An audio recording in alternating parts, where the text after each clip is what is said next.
Recording in progress. Hello and welcome to the Board of Directors regular meeting agenda. I don't have that one, sorry. Sorry, I'm a little tired. Can you please call the order? Yes. Director Sailors. Present. Director Gould. Here. Director Wood. Present. Director Rice. Here. Director Weber. Director Clark. Director Jones. Here. Thank you. For the record, Directors Stark and President Costa are absent this evening. Thank you very much. Next, we'll do the pledge to the flag. Brian, or excuse me, Director Rice. Ready? Begin. I pledge allegiance to the flag of the United States of America and to the republic for which it stands, one nation, under God, indivisible, with liberty and justice for all. Thank you, sir. Next up, we have Metro Cable announcement. All of the dates and times and places you can visit this are all on our website, so please visit that if you choose to see this recording. Next, we have public opportunity to discuss matters of public interest within the jurisdiction, including items on or not on the agenda. Do we have any speakers in the room? I have no speaker cards. Anyone online on Zoom, if you're wishing to make a public comment, please use the raise your hand feature. No public comments, thank you.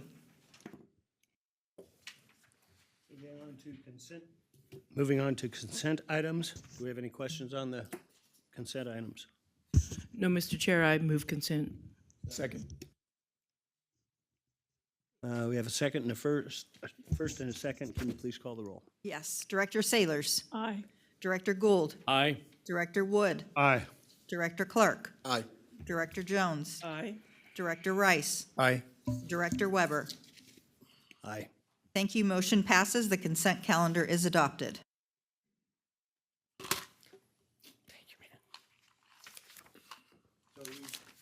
Are we now on to professional services agreement? Is that where we're at, Marnie? We're now presentation items. Thank you. The recruitment, yes. Recruitment and retention update with Melissa Meadows.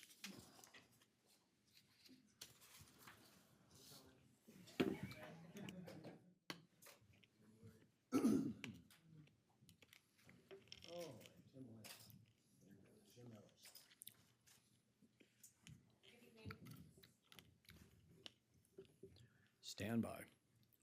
Good evening, directors, Chief House. I'm Melissa Maddox, the Chief Human Resource Officer with Metro Fire. We're here tonight to present to you the recruitment and retention update. There's two parts to this. One part is compliance with Government Code 3502.3, which is required once per fiscal year, usually with the preliminary budget. And basically, it's an update of recruitments and open positions, vacancies, that type of thing. The law went into effect January 1st of 2025. So this presentation has been on our radar for quite some time. But rather than just being in compliance with the presentation, we wanted to expand on the information and provide additional information about our recruitment efforts and retention efforts. And that is why I have Captain White and Captain Ellis with me tonight. So they'll be the second part of the presentation. And we also wanted to respond to some board member questions regarding our paramedic in process recruitment that we recently held and the success that we got with that. So again, the purpose of the sorry, I'm not following my own PowerPoint. The purpose of the policy is to provide transparency regarding the workforce vacancies, review recruitment and retention efforts, and identify barriers and improvement opportunities. So I'm going to start off with the authorized position summary. These numbers are directly from the 26-27 preliminary budget PAD. So Office of the Fire Chief has 5, Operations has 560, Support Services has 167, Administration has 45, so it's a total of 777. And as I said, those numbers are all from the PAD. But as you know, the PAD is used for budgetary purposes, and it's updated basically 3 times a year during prelim, mid-year, and final. But with that, the staff also keeps track of our positions throughout the year using what we call the PTR, which is the Position Tracking Report. This report was created back in 2024 and is updated monthly by HR in coordination with Operations, Support Services, Administration, the Office of the Fire Chief. And basically we're keeping track of all the current and future staffing needs of the district on a monthly basis. It looks very similar to the PAD that you're more familiar with. However, it has additional columns that include established positions, budgeted positions, filled positions, in process positions, and positions that we need in the future. We also keep detailed notes at the end of this report that not only document the historical changes that happen either to the PTR or the PAD, but it also helps us keep track of what we're going to need in the future. This PTR, the Position Tracking Report, is also provided to executive staff and the Board of Directors once a month for review.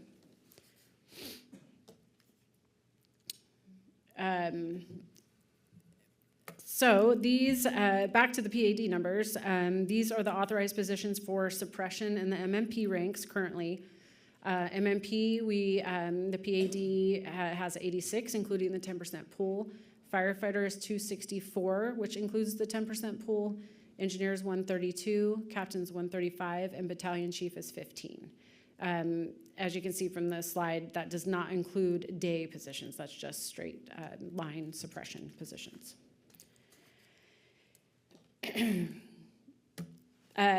This is the vacancies in the suppression and MMP ranks, and just to note that this PowerPoint was provided a week ago to Marnie to get it on the board packet, so there will be some expected changes coming up here in the near week or so with some promotions and the engineer's exam that we just completed. So when this slide was made, we were down 1 MMP with 7 in the pool, and then we have 10 that will be transitioning to the Fire Academy on 6/16. Firefighter rank, we have 0 vacancies, but we are 13 short in the pool of 24. Engineer, we were short of 5 positions, but as I said, we just finished the engineer's exam, and those 5 people have been promoted as of today. Well, the announcement went out today, but I think the effective date's the 17th, 16th.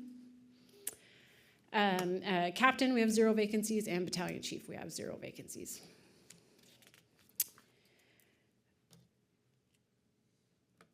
And these are just the authorized positions, again, from the PAD. For the Office of the Fire Chief is 5, Support Services 81, and Administration is 45. MMPs, just as a reminder, MMPs were moved over to Support Services on the PAD, but that number for Support Services does not include MMPs. I separated those out in the previous slide.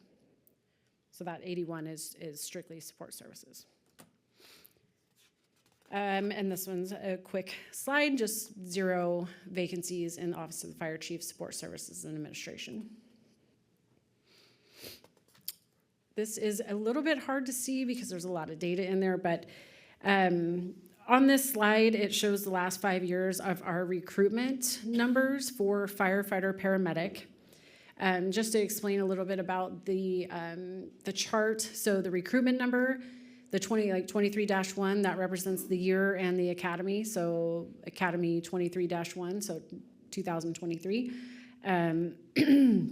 The number of hits, that refers to the number of clicks, if you want to say, on in our NeoGov platform that we use for our online application process, so we can see how many people actually clicked on that recruitment and reviewed it.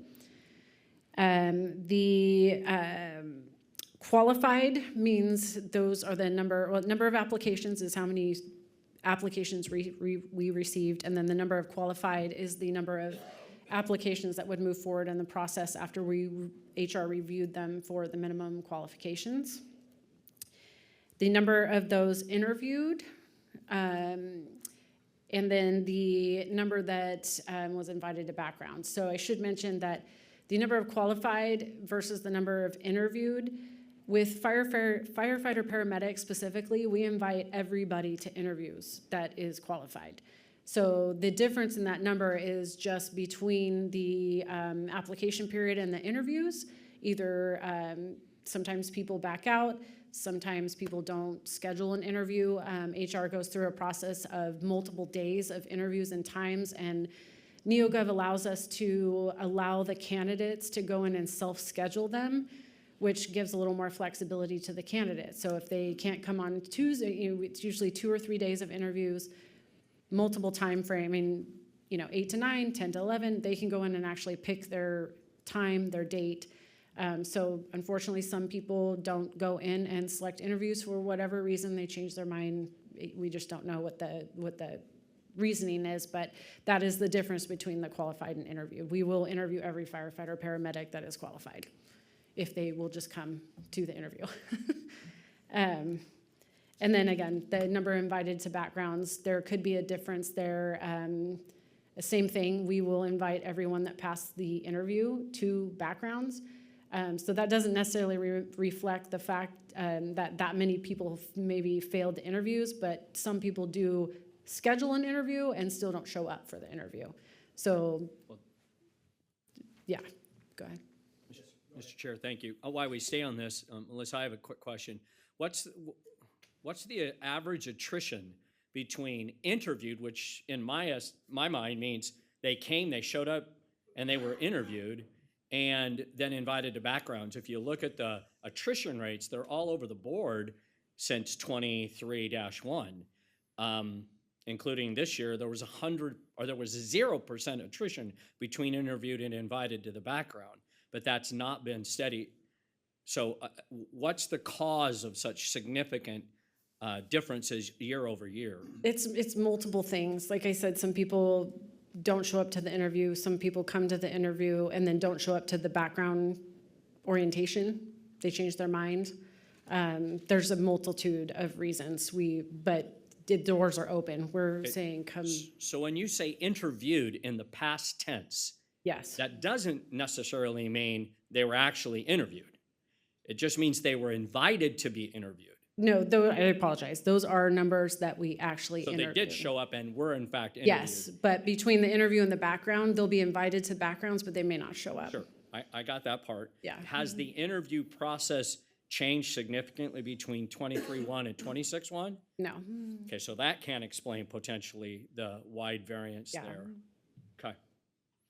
I'm not sure. I could do a deeper dive into those numbers, and Leslie does keep very, very, very good data on all of this. So I can almost bet I can tell you every single person that interviewed and why they didn't show up, but obviously I didn't Because it put seems that like together. that would be a tonight. pretty important thing to know, why the significant attrition differences, because you have 0 attrition in 26, and yet you have almost 50% attrition in 24-2. That's a pretty significant difference. I think one of our theories is that it's all about timing. If there's multiple agencies that are hiring at the same time and are interviewing, because a lot of our candidates will come in and say, I'm interviewing for this place, and this place at the same time. So like I said, it's Yeah, and that'd be good to hard know to- so that we can change our calendar. Okay, Yeah, thank you. yeah. I just wanted to not go past this without. Yeah, no, please stop me if I skip over anything that you want to dive into further. Excuse me, is there any other questions? Please continue. And then this slide is the last 5 years of recruitments for MMP. On this slide, I really want to point out specifically the 26-1 paramedic in progress. It more than doubled our candidate pool, so that was a successful initiative that we did. But I'm not going to talk about that right now. I'm going to let Captain Ellis talk about that more. That was something he kind of spearheaded and came to HR, and I'll let him present that information. And And then also I wanted to point out the last EMT recruitment that we did just recently. If you look at the number of hits, is 7,710. That's actually 1,950 more hits than we had received the previous one, which was 2 years prior. That's more than a 25% gain of interested applicants in one recruitment. So that really stood out to us, and I believe that that's a direct effect of the recruitment efforts that we've been trying to do for the last 2 years, specifically the two gentlemen standing behind me, doing all the things that they're doing behind the scenes. I think that's a direct effect of that, and I think it shows the interest that people do want to work here at Metro Fire. And like I said, we hadn't recruited for EMT in unfortunately in 2 years, because our list from the previous recruitment was fairly long, and the need for EMTs wasn't there. We needed paramedics. But when we did this, it was a very successful recruitment, and we had, I think that says 569, I should have brought my glasses, 569 applicants applied. So, and we tried to, again, get every single person through here, through the written test, and into the process as quickly as we could. And I might mention that recruitment itself was planned for an academy in November, but at the last minute we had to pivot and plan for the academy in September, which we did, and we got through it, and we're off into backgrounds with those candidates. So that was a success. Any questions on that slide before I move on? Yes. Oh, I'm sorry. You Melissa, use your can microphone and you let me know. share with me why we don't see an additional column on the right called employed? We're gonna go through that. We have more. It's not everything's on this chart. This is just the recruitment. So yes, lots of information is waiting behind me. So let's not steal their show. okay. Okay, and then the last slide, the last two slides really is just the last 5 years of our day positions. These obviously are a little easier to plan ahead of time. We will typically know if somebody is going to retire, if somebody's getting another job, and they give us time to recruit for that. So, and it's only one person versus having to recruit 100 people. So these are a little easier to handle, but as you can see, we've had a lot of day positions that we've had to recruit in the last 5 years. On this slide, I would like to point out, if you look at almost to the bottom, the office technician recruitment, we had over 4,800 hits on that recruitment, which is more than double on any of the other office tech recruitments that we had in the past 5 years. I think even HR was shocked to see that many. And we had 309 applications, which was also double what we're normally used to getting in the last 5 years. And hiring an office, we don't have any issues hiring office techs typically, but I think that speaks to the fact that our interest is growing and becoming a Metro Fire member, whether you're suppression or day staff. So that was good to see as well. Any questions on those slides? No? Okay. So I'm kind of done with all the boring stuff, and we're going to move on to the more exciting things with Captain Bite and Captain Ellis. So unless anybody has any questions on those first set of slides, I will let them take over. No? Okay.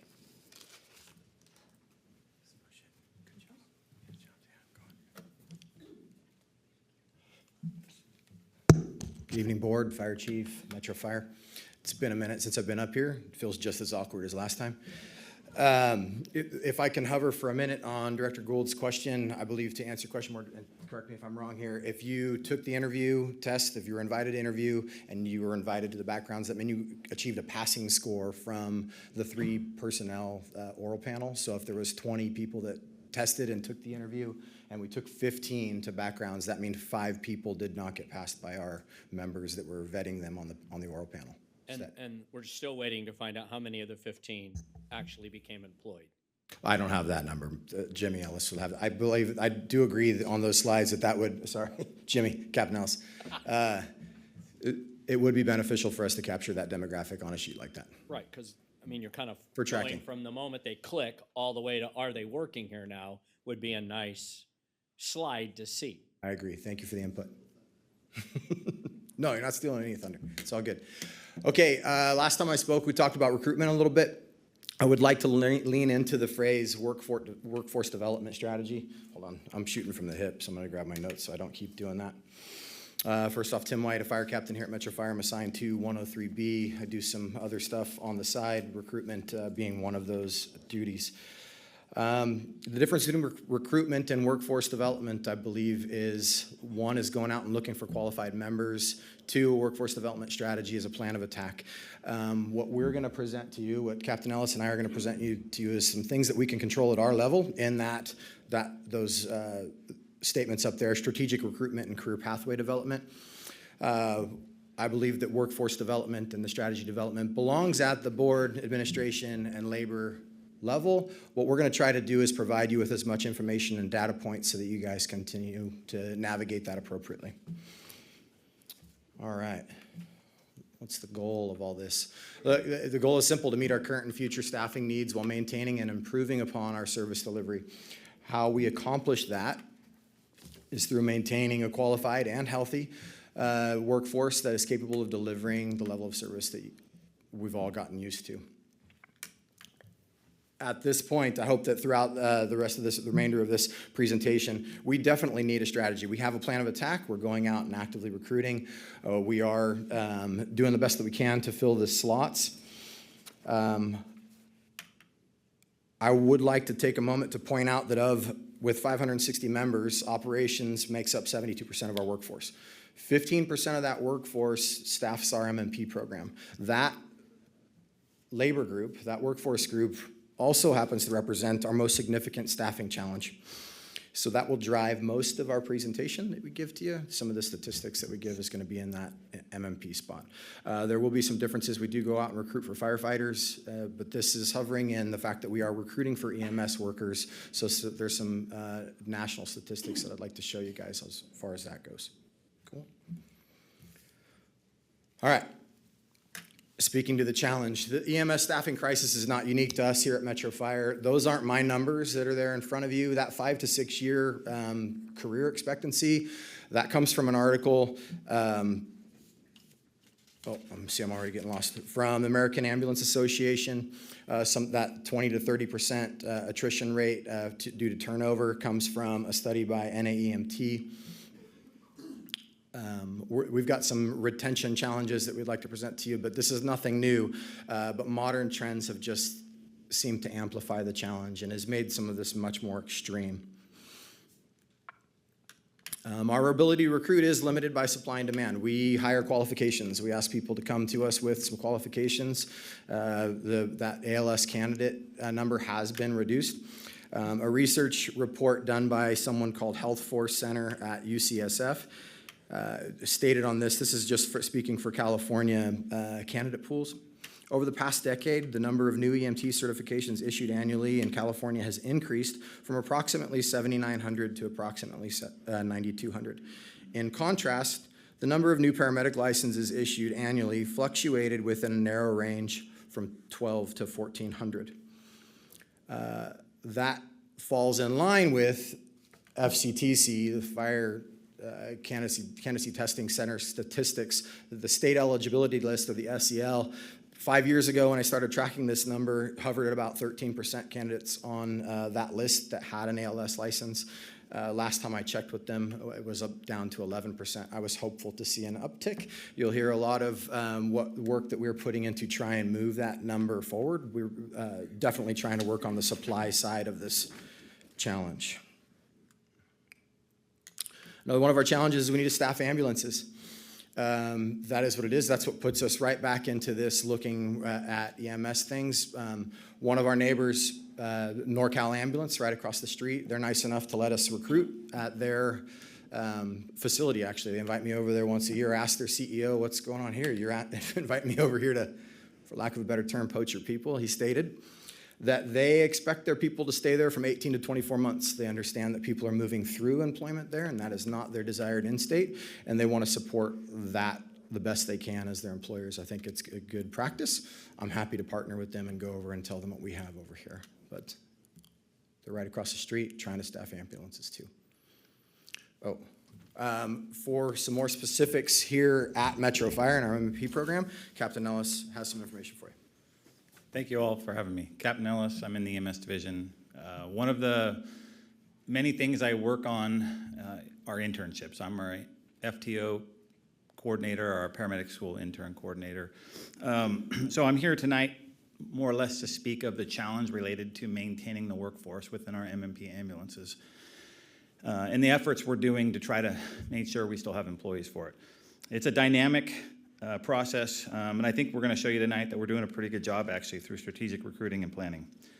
Our MP ambulances require more employees than our FDMs do to staff on a regular basis. Meanwhile, in the over a 2-year time period, we more than doubled the amount of employees we needed to have in that. So this is all over the last 3.5 years, right? So while the workforce has grown significantly, the longevity within the rank has not yet. Only 4 of our current employees were here more than 5 years ago. We've hired 177 people since then. And while that shows a lot of transitional opportunity within that rank, it might be a transitional program. We've also gone from it being a temporary position 5 years ago to 13 years ago to a career opportunity now. So it doesn't necessarily account for the expansion of our total ambulance numbers and the people who are here to move to a career position, all right? But it is a dramatically different workforce than suppression when we look at retention. There are a number of factors that weigh in on the why. The career MP program being less than 5 years old. Many have every intention of staying here long term. But this does lead us to having to look at recruitment and retention differently, as well as planning. So we've done many things like rearrange when and how we hire into academies for planning purposes, drastically increased the number of paramedic internships, increased the amount of paramedic upgrades we're doing, improved our engagement with paramedic schools, and not only started recruiting, but hiring directly from paramedic schools themselves. So we're going to talk more about that in a couple slides, but I'm going to hand it back to Tim first, unless you have any questions right now. Mr. Chair. Mr. Jones, go ahead. Hey, Captain Ellis. Thank you for coming tonight to all of you. A quick question. In the past, there was a real bottleneck in getting the preceptor time, getting folks going for their paramedics to complete that. What's that status now, generally speaking? Yeah, so state mandated law, you have to be a paramedic for 2 years in order to be a preceptor. So one of the dynamic challenges that we face within our MMP group, when we don't have a lot of employees who've been here for 2 years, they can't be preceptors until they've been here for 2 years. Many of them get hired as an EMT, they go through their paramedic process. During that either probation or that first 2 years, they upgrade to paramedic, and then they transition over to the fire side before they've been 2 years on. And then they go through another 1.5 years before they've even been on long enough as a paramedic to be a preceptor. So it's a challenge that we're facing, but we've been actively looking at every single employee and engaging with them early on to determine if they feel like they might be ready to be a preceptor right at 2 years. The other part of it is they have to be off probation. So even if we hire a brand new paramedic who's got 5 years on, they still have to be off probation before they can be a preceptor. So we have a number of MMP employees who are great paramedics, and the day they get off probation, they've already taken the FTO class. We're ahead of the game with them, turning them into it as many as possible. So we've significantly increased the amount of preceptors the last 3 years. Probably, I don't have the exact number now, but about 40 or 50.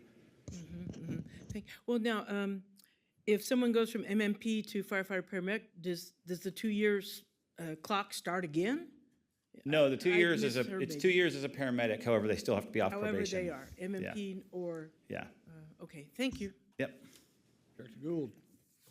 First off, let me start tonight by saying how excited I am that this was actually a presentation tonight. I'm pretty excited to actually be in my wheelhouse and know a little bit about this stuff.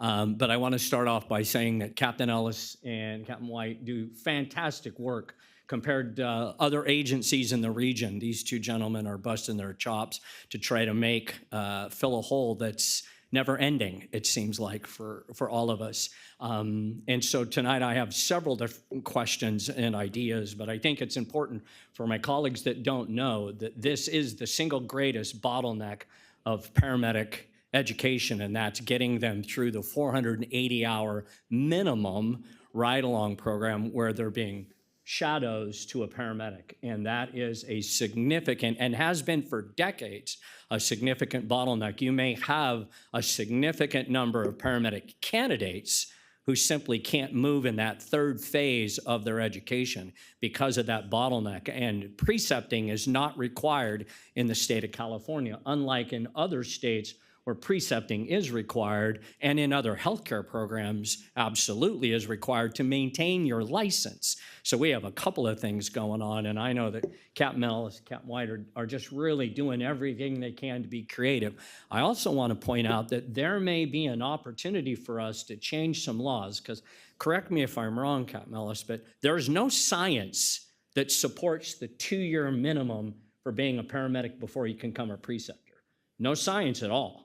There's no science to the 480 hours that you've got to complete, right? That's just somebody went, yeah, 480 sounds about right, and there we go, right? And it's stayed in law forever. It's not competency-based.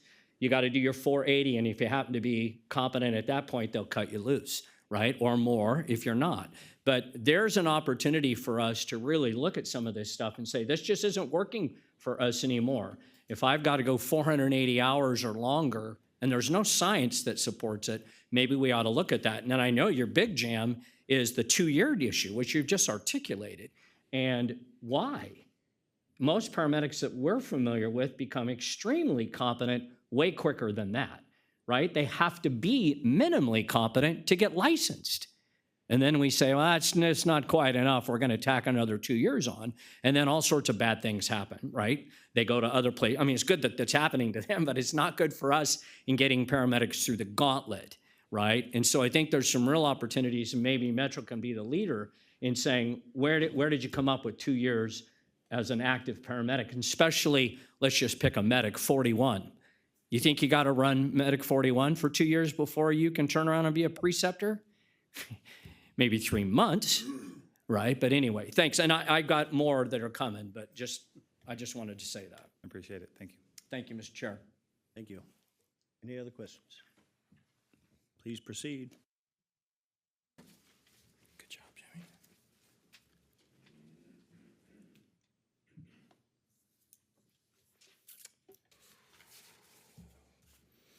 All right, the conversation continues. This is the EMS workforce reality.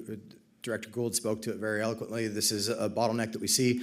Another statistic that the state likes to point out is most of those paramedics are employed on things that aren't identified as the EMS system, i.e. fire engines and fire trucks and CHP helicopters and things like that. The competition is increasing. Everybody's going out and looking for this. Agencies like ours are trying to figure this out just like we are. Agencies that are being forced to choose whether or not they continue to stay in that realm of recruiting from the same limited talent pool or work on necessary qualifications. We have identified together that early engagement has been a key to our success, something that we can continue on, but we do need to work on investing a long-term or developing a long-term workforce development plan. Captain White, back on Yes, that sir. slide before, could you change the word to same limited pool?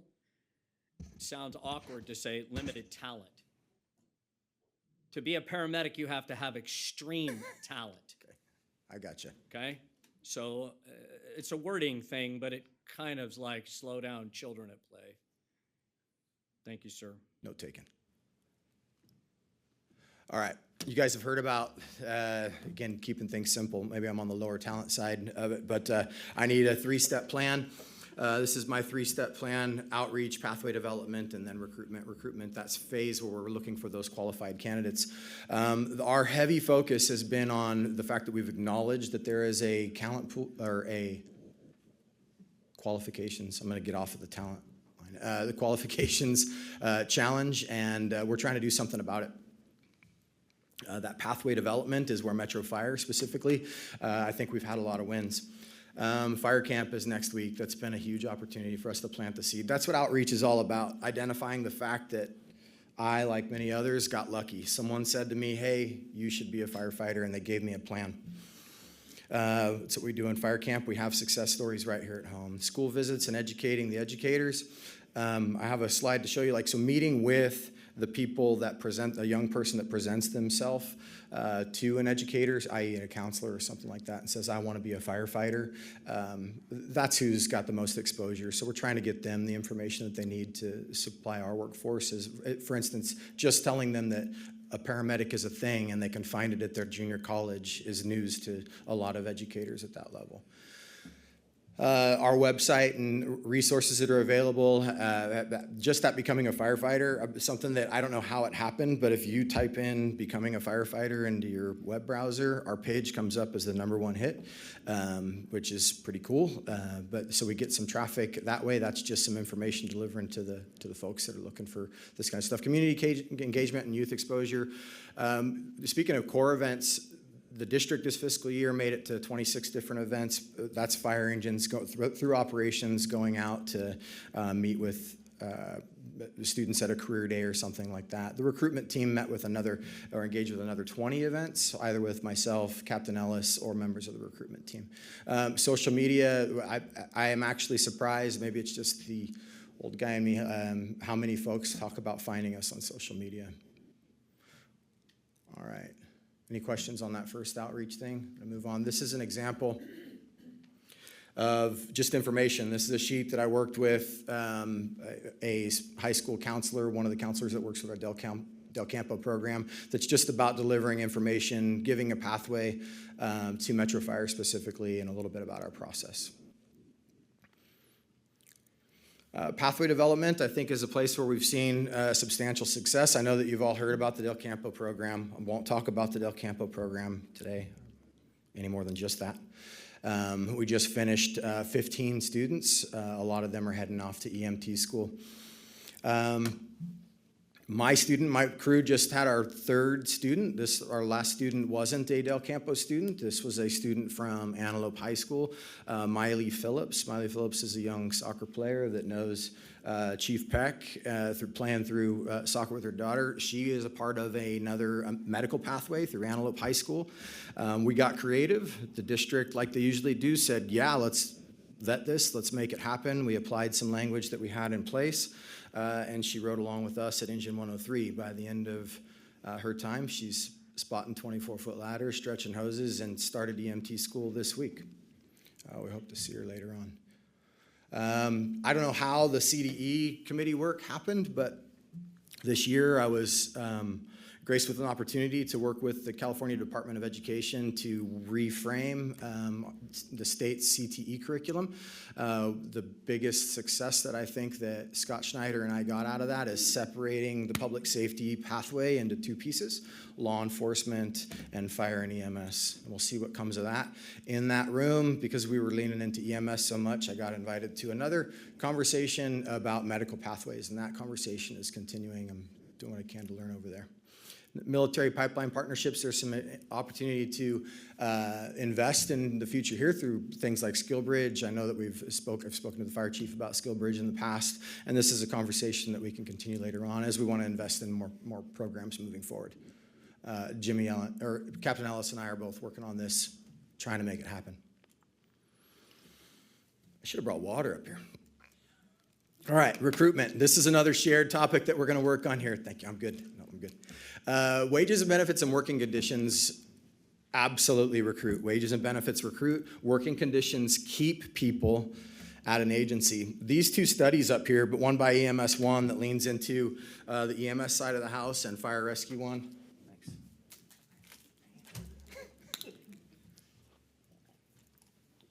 I encourage you to Google these and look at these. There's some good information on these. An interesting statistic from the EMS One survey was that 76% of respondents listed burnout as a critical issue in EMS, facing EMS today. There was a significant portion there's all kinds of gauges that they use in that one, but that was a standout, especially with the topic of conversation about some challenges that we have at Metro Fire. The fire survey, I'm going to skip talking about that today. That was because that's more on the fire side of the shop. I would like to point out that in this, the steps that we have taken and the steps that we continue to take are noticed. Not only the people that are looking for work within agencies like ours, but other agencies are looking at what we're doing. They are trying to replicate our successes, and they are trying to minimize any failures that we come up against. There's a significant portion of the labor market, our competition, that is following our lead. I'm going to skip the rest of this here and let Captain Ellis again talk about some of the stuff in-house that he's working on with paramedic programs being our highest priority in recruitment. Thanks, Tim. All right, yeah, so interactions with our paramedic schools has been a pivotal strategy for us. Not just, it's been one of the keys to our successes. We're tracking, engaging in every way possible. Anywhere we can, any type of anything that we can do, right? For example, 3 years ago, we realized there was an obvious area of improvement we could do, which would be a dramatically increase in the number of internships we're providing. At the time, we were only providing about 6 internships at any given time in an agency with 20 ambulances. You know, you can do the math, and we have a lot of opportunity to expand that. But the big question was, how can we take internships and turn them into employees? Right, we have a real opportunity to recruit through that. So working with Captain White, we realize that we're looking at paramedic schools like CalJack, where we're going to train our own employees. Right, how do we get more employees into the stations just to get opened up to us? And so we started reaching out to every paramedic school we could. We went from having 5 affiliation agreements to 11 affiliation agreements in a short time period. And many of these schools are well outside our region. Working with him on some strategic opportunities to get recruiting in areas that we haven't been recruiting well in before. We had affiliation agreements created in places like UCLA, South Bay, Los Positas, things like that, with a lot of opportunity to also get suppression members in the door. So to compare, from 2016 to, and I'm going to give you a lot of different statistics, so I'm going to be looking down here because I can't remember all of these off the top of my head. From 2016 to mid-2023, we provided a total of 102 internships, or about 12 a year. From mid-2023 until now, we've provided 110 internships, and we have 12 more planned. So more than triple the amount of internships in that time period. This puts a huge burden across the board, right, on our engines, on our operations division. We have to plan strategically with when we're going to have academies coming out, where we have ambulance time available for people to go in the stations. However, from a recruitment standpoint, it's invaluable. It gives us a 2 to 3 month job interview opportunity, and it goes both ways, right? The student coming in has a chance to learn our culture and ingrain with us, and many of these people are coming back to us through internships as employees. And I'll give you some statistics on that. So referring back to some of the earlier slides, if you flip back to the one regarding MMP-specific recruitment. When we had a 2023 EMT recruitment, we had hired off of that. And later on, when talking to HR, we asked the question, how many of them are in paramedic process? We're not getting a whole lot of applicants. You can see how many paramedic applicants are in there. So they asked the question, and we had 17 people in paramedic school. So through communicating with all 17 of those people, we realized we could hire 3 additional paramedics from that. And ultimately, we got a total of 13 additional paramedics out of that EMT recruitment. That opened the idea to the next recruitment. How many people in the EMT process in 2024 were in paramedic process? It turned out 31 were. We got an additional 16 employees that are paramedics out of that into the academy. So this opened up the idea of how can we turn more EMTs into paramedics through internships, through strategic recruiting. And in communicating with all the paramedic schools as we're bringing in these paramedic students, you know, how can we support them as well? We learned of a document that most paramedic schools use called a letter of good standing. It's a similar thing where they can validate that somebody's within their paramedic school. So I asked them all, how can you provide this on demand if somebody needed this to get a job in a transporting 911 agency while they're still in paramedic school? And it was a resounding yes. Not only a yes, but they asked us to send an example of what we're looking for so they could rewrite their own document to meet the needs of a recruitment. So working with Melissa and Chief Farika and everybody in the HR division, we talked about, can we do strategic paramedic in progress recruitment? We've already been hiring them this way, putting them into internships. And in a lot of those, we were hiring people it was all timing, right? A lot of what we're talking about is timing. They had to be at a point in their paramedic process where they couldn't delay any longer, right? And so they would stop, and then we would give them their internship on the back end. And so we were able to put together a paramedic in progress recruitment, specifically at the end of 2025. And in that time period, we had a paramedic recruitment as well. We got 24 applicants for paramedic and 27 for paramedic in progress. So more than doubling what we had. We ended up getting a total of 51 applicants for MMP, which if you go back and look at the recruitment for firefighter paramedics at the time, it's almost the same amount of employee opportunity there.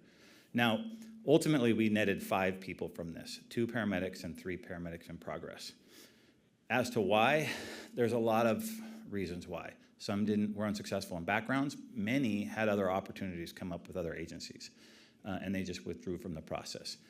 But it does speak to the success of bringing paramedics in.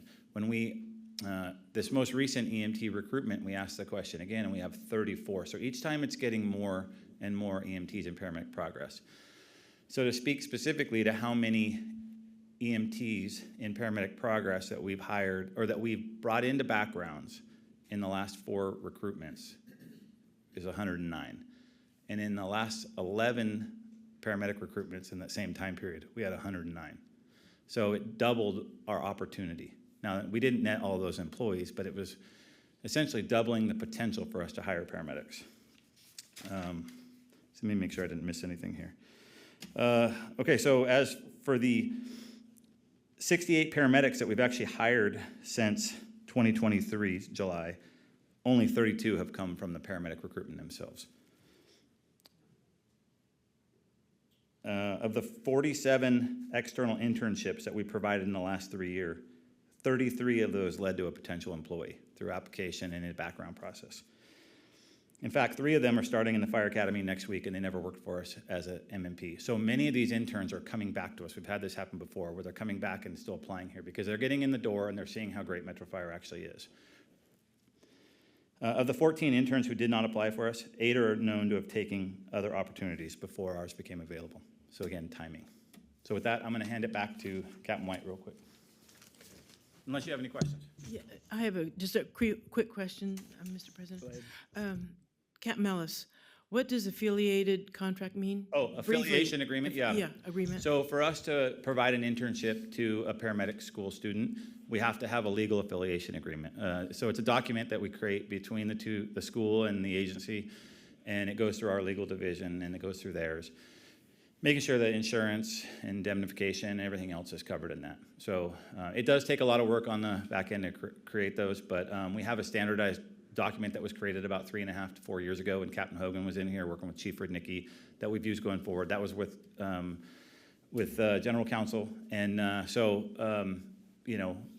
we have essentially we're turning all of our older ones into something that works off of what General Counsel has provided for us. Yeah. Bob.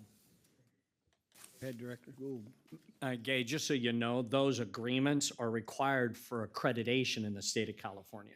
You don't have an option. You've got to have all of those for both clinical and field internships. Those agreements have to be in place in order for that school to be accredited. So the driving force is accreditation. It's always nice to have those documents between agencies, but reality is it's coming and being driven by accreditation. Same thing with nursing and other healthcare programs. They have to have the same kind of thing. Okay, so how come we don't have affiliated agreements with a whole bunch of folks? Well, I think 11 is pretty awesome, frankly, Gay. I mean, that's a pretty wide spread amongst the region. Okay.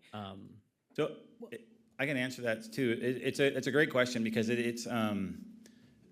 they all want us to provide internships. We only have so much opportunity here. In fact, some of the 11 we've let go for different reasons, right? We don't currently have one with NCTI, partially, even though it's a local regional one, it's partially because of the way our structure with MMP ambulances and FDMs are with so many FDMs and, we have a hard time providing 100% ambulance internship right now within the structure of Metro Fire and our paramedics. And some agencies, they require that. And so we can't really give that, and the effort and the time that goes into creating one of these has to be worth it, right? Another one that we let go, we were having a hard time finding placement for that many students. While we've increased this, triple, I'm sure Director Gould can tell you right now, he would love us to give even more internships at American River College. And we're having a hard time even meeting the demand of all the local ones. So while we have grown it up to as many as 11, we currently have, I think, 9. It's hard to meet the demand. There's always another paramedic student. Thank you, Captain Ellis. And Yeah. Dr. Gould, I can touch base with you offline. Thank you. Good info. Thank you.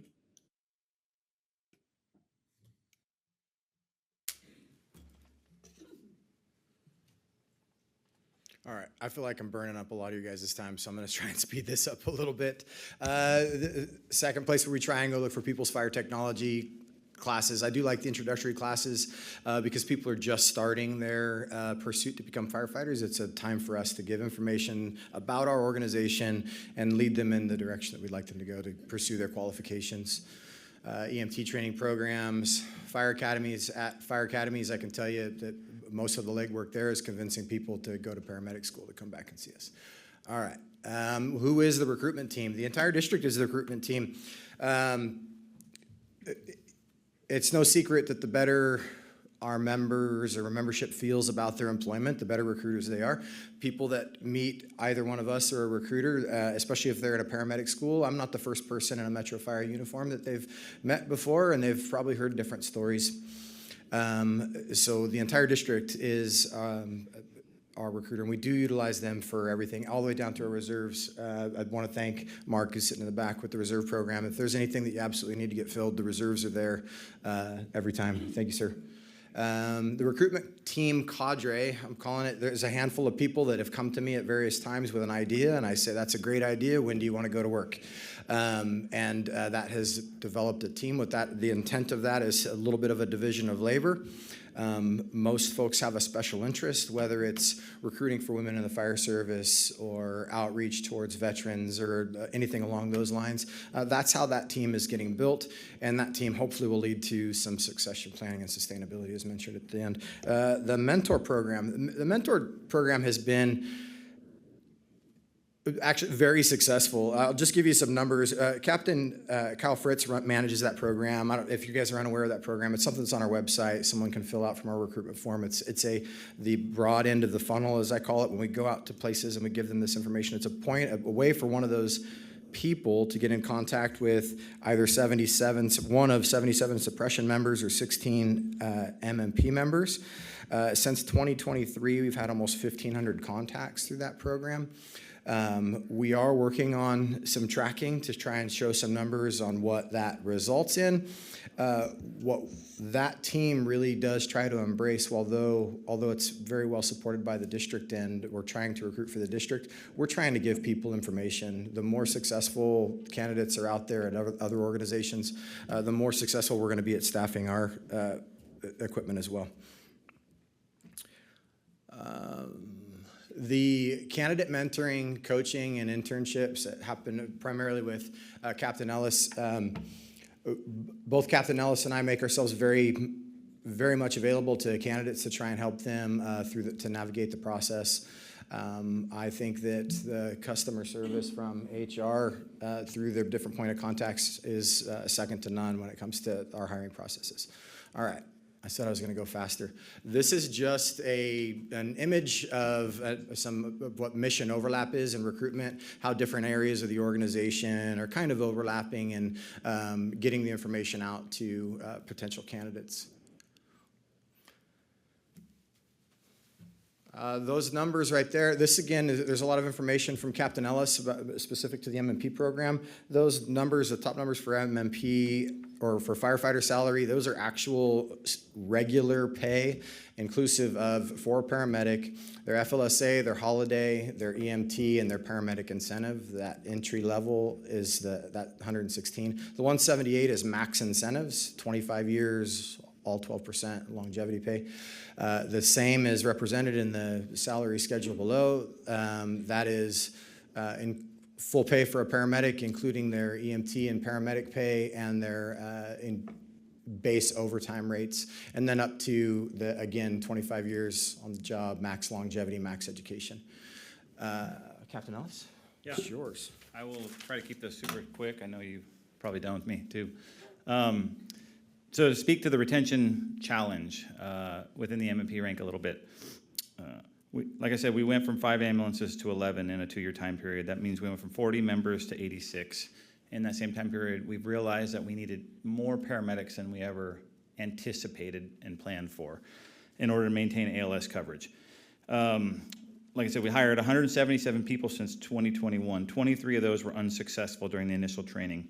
We've upgraded 36 of those people to paramedic in that time period. Since 2023, of the 38 employees, 7 paramedics and 1 EMT are still here in the paramedic rank. The rest of them have, since 2023, at the beginning of 2023, we had 38 employees. Of those 38 employees, 8 are still here, 1 EMT and 7 paramedics within the M&P rank. The rest have either transitioned to fire or left for other agencies. So we've had 43 M&P resignations since 2021. I know my years aren't all lining up. This is the data I have. But 32% of those told us they took suppression jobs elsewhere. It speaks to a little bit of the retention challenge. We don't have a retention problem. It's too hard to identify it as that because we've expanded it so much, and we went from this feeder program to suppression to career pathway, and we're bringing a lot of people in who are still here in the early ages of that. But we do know that only 21% of our current workforce has been here for more than 2 years within the M&P rank. So the last stat from our last 4 fire academies that have resulted in 96 recruits, 35 of those came from the M&P ranks. Of those 35, 16 came from our paramedic upgrade process. So we now have to plan for transitioning at least 10 M&Ps per fire academy. These are all different factors that go into the planning and the retention and recruitment strategies that we have in place. So, do you have any questions on any of that before I hand it back to Tim finally? Okay.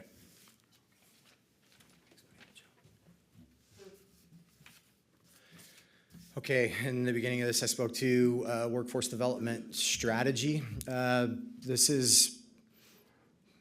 These are all just common sense steps that we can take. Some we're already taking very well, and some that we can improve upon. I'll leave this in your guys' board packet instead of, you guys have it right there in front of you. The intentionally responding to the labor shortage is, we've spoken to some of the steps that we've taken that, again, is within our control.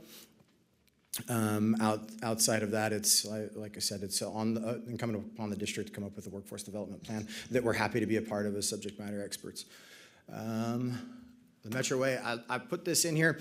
This is one of the final slides in any recruitment presentation that I do. I do love this line. It's one of the opening statements in the Metro Way. And it recruits on a very personal level. Being able to speak to a candidate in ways that demonstrate and show that we put our money where our mouth is and how we take care of people.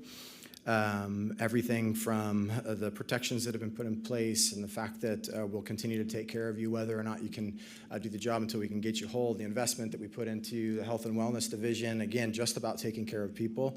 It does recruit, and I appreciate that from the board, the fire chief, and labor. That's the end of our presentation, unless you have any questions for us. Thank you. We took all of your time. Do we have any questions? Yes, Director. Excuse me, Director. Thank you for the presentation, guys, and the information. I think it's important for all of us to understand what we heard tonight is just a very microcosm of a much larger issue, not just in the state of California, but across the country, where organizations are having to close their doors because they can't provide ALS-level services. So I would call my colleagues out to say, when we do 80 to 90% EMS in this community, we've got to start looking at recruitment with an increased lens, because the intensity is just going to get worse as all of our competitors are looking for the same human beings. I want to end tonight with a really quick example. I have a paramedic student who just finished his field internship, and before he could start the application process for different agencies like ours, which is, of course, my bias to him, he was recruited by a nursing school, given a full ride nursing scholarship to go and become a nurse in 18 months and triple his salary. So I want to just put it in perspective. We're not just arguing to have them come in our doors and ride our ambulances and fire trucks. We're looking at healthcare professionals who have a ladder up once they come through our doors and get significant patient experience. But folks, we're at a crossroads right now for Metro Fire. We are an EMS agency. Whether you like it or not, that's what we do a majority of the time. And so I'm really asking that we support it like it's real. When 80% of our business is this, we've got to put the resources and the time and the money where it's going to pay off for us in the best way possible. Thank you, gentlemen. Thank you, Melissa, for your work as well. I know directly that these guys are working their butts off to get as many people in the door at Metro. And they're just competing sometimes against an uphill battle that I don't know how we'll win it, but we will. Thank you very much, Mr. Chair. Welcome. Any other questions? Thank you, captains. Yes,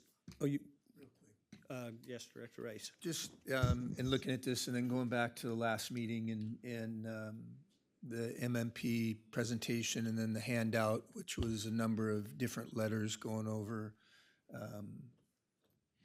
not necessarily working conditions, but certainly how the job is impacting people. I think Director Gould, I 100% agree, and you know from years back that I would not have been that person to say this, but when I look at the recruitment and retention metrics, and a firefighter paramedics makes 116 to 178 a year, and we have made the MMP professional, or we're going along that way, but an MMP paramedic makes $72,000 to $108,000 a year. That's not a living wage. I think we're at a crossroads, and I'm going to say it every time I get an opportunity. This MMP program needs to transition to a full-blown EMS division with a professional track, not just medics riding the medic, but the whole 9 yards. We should be running 2 medics on every unit, and I know that, Chief, it's easy to say and very hard to do. We're at a spot we need to reconsider this whole thing. We're not paying a professional wage to these men and women, and we're asking a lot of them. And so I'm gonna harp on this every chance I get. And this is one that a lot of people aren't gonna wanna hear, but based on what I heard from personnel, and that's what I have to base it on, we ought to zero out the overtime in this rank and use all of that money to hire personnel. Overtime is just staffing. That's what it is. It's either permanent or it's out there in the ether land. If we spend how many millions a year on overtime, Chief? I think we're at 35 million. Oh, maybe the day has come that we need to convert half of that into personnel and start building our divisions up and building this fire department up. And I'll end on this. I never cared for the term customer. I'm a customer when I go to Rayleigh's. I'm a customer, when I buy retail goods and services. The men and women here serve a civilian population, and we pay taxes. And when I have to call 911, I absolutely expect the fire department to show up and service my needs. And there's so much more than just the workload. It's brownouts. They're not acceptable. There's just a lot to do here. And we can't keep putting a Band-Aid on what we call the MMP program.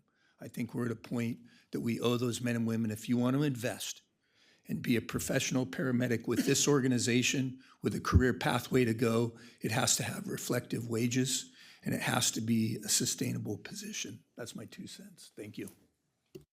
Thank you. Any other questions? Nothing. Thank you, captains. As President Costa always asks, is there anything the board can do for you? Do you need anything from us? Okay, thank you. I'll go, Tim. No, thanks for the consideration. Thanks for the offer.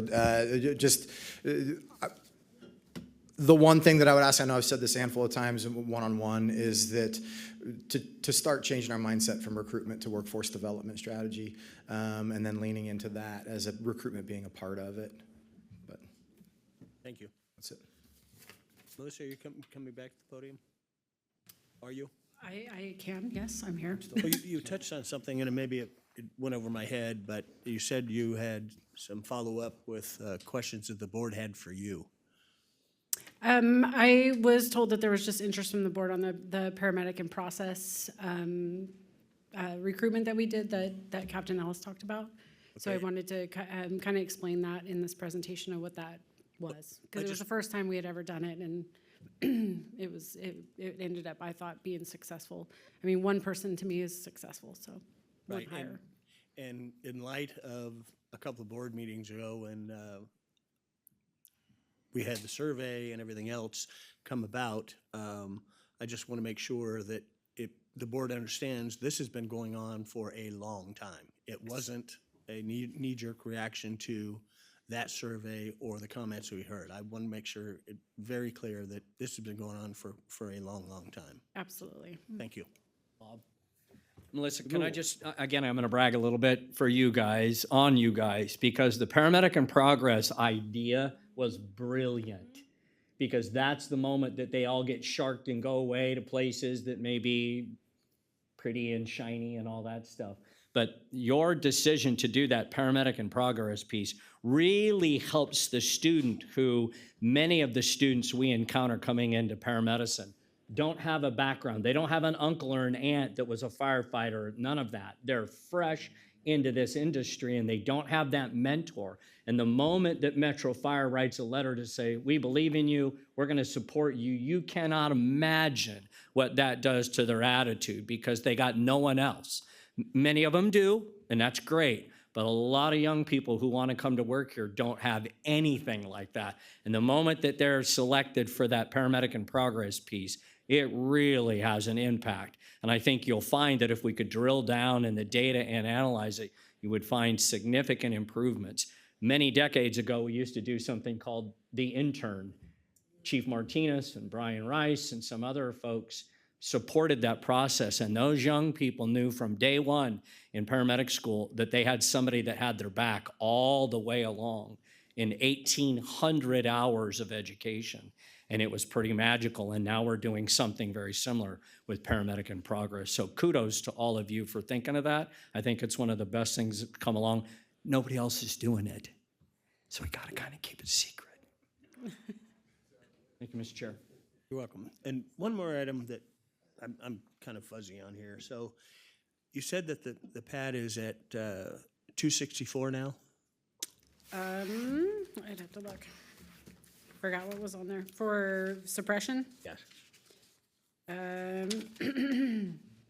Let's see. Well, the reason I ask that, no matter what the number is, Yeah. I remember, or vaguely remember, that we deauthorized, this board deauthorized padded positions. When did we reauthorize those positions?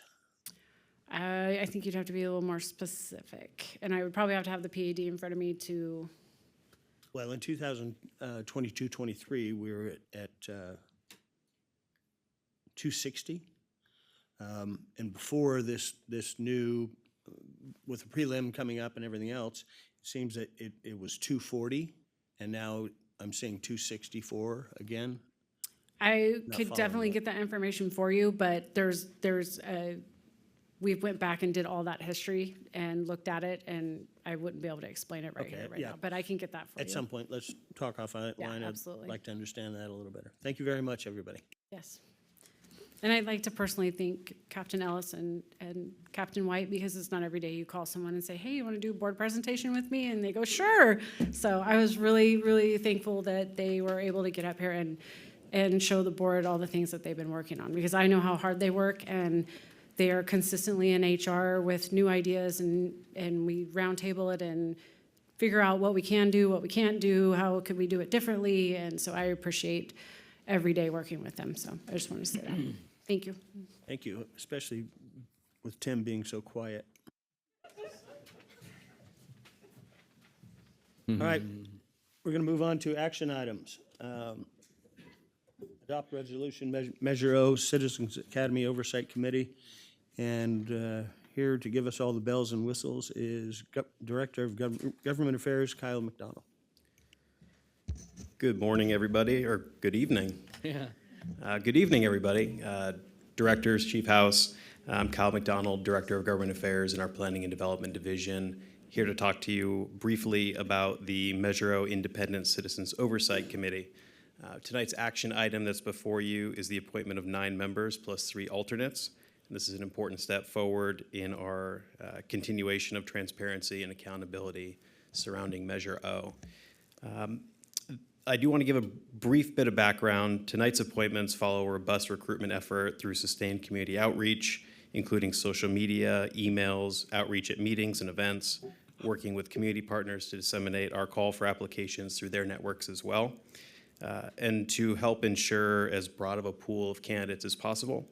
This board actually extended the application period from 60 days to 90 days. As a result of that, I'm pleased to say that we received 36 total applications from 8 of our 9 divisions, representing a diverse pool of applicants, all with various backgrounds. While diverse, each applicant shared one commonality, and this was a desire to serve our district and our community. And we're truly grateful for all those who took the time to apply. The review and selection of these 12 individuals follows deliberation from the Measure O Independent Citizens Oversight Committee Ad Hoc Committee. It's a mouthful. That's Director Sailors, Director Stark, and Director Jones who have put forward these names. Tonight, you're asked to adopt this resolution to appoint the Measure O Independent Citizens Oversight Committee and authorize the clerk of the board to serve as the clerk of the ICOC. Happy to answer any questions. Do we have any questions? No questions? So looking for a motion and a second on this? Chair, I'll make that motion. I'll second. We have a first and a second. Can we call the roll, please? Director Sailors? Aye. Director Gould? Aye. Director Wood? Aye. Director Clark? Director Jones? Aye. Director Rice? Aye. Director Weber? Aye. Thank you. Motion passes. Thank you. Thank you, Kyle. Next, we have adopt resolution capital improvement plan for the years 26-27 through 30-31. Erin Castleberry. Good evening. Thank you, board, for having me up here tonight. I'm here to present our new capital improvement plan for fiscal year 26-27 through fiscal year 30-31. You guys have seen this presentation for the past 5 years. This is our 5th CIP.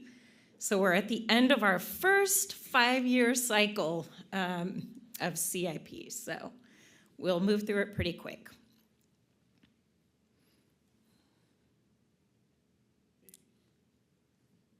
Psych. Technical. Advanced. Check the battery. Next slide, please. Uh-oh. Technical difficulty. Maybe not so quick. I'll make it easy for you. Just say yes. Just to prove it. Yeah, that was quick. That was quick. Yeah.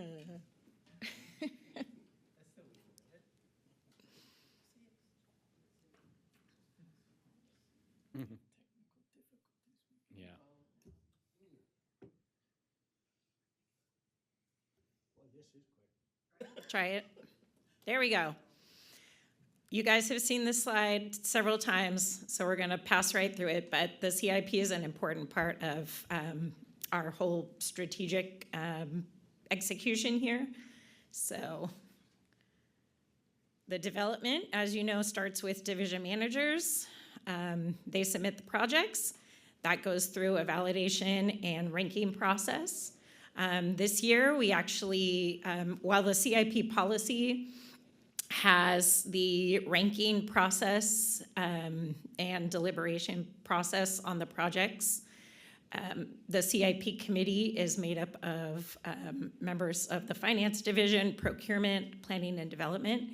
We actually broadened that circle this year. The CIP included all division managers who had submitted projects so that they could see and talk about their project in the context of all the other projects, as well as members of 522, Captain Oberlander and Captain Gardner.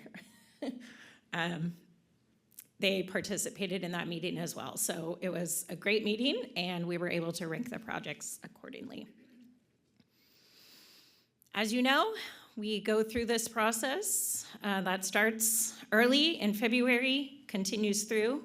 The Finance and Audit Committee got this presentation 2 weeks ago, and we are now here for your approval.